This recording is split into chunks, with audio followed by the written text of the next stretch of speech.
Assalomu alaykum. Obunachilar, qandaysizlar? Yaxshimisizlar? Zo'rmisizlar? Mana meni ko'rmagan bo'lsangiz, endi ko'ryapsizlar. Har doim oz-ozdan video taylardim. Bugun manaki badirlarimiz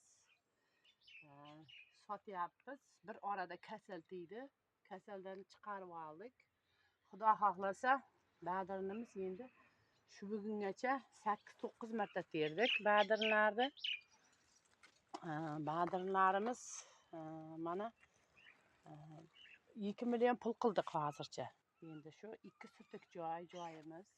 2 sutukda biz ko'proq ekivyapmiz. 850 ta ekivyapmiz. Bu yerda 200 ta egilish kerak ekan. Tig'inch bo'lib qoldi ozgina.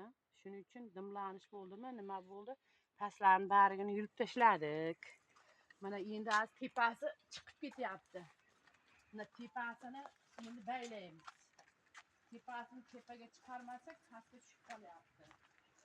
O'yindan 1 metr baland. Endi osib qolishlar bo'lyapti.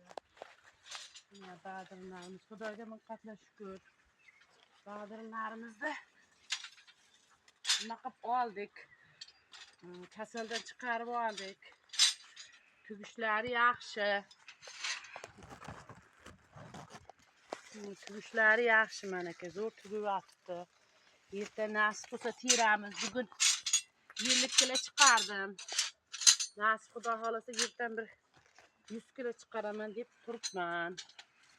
Mana tepa olib ketgan, juda ham baland. Badirlarni mana bunday bir-biriga o'rab tashlagan. Shuni olmasak bo'lmaydi.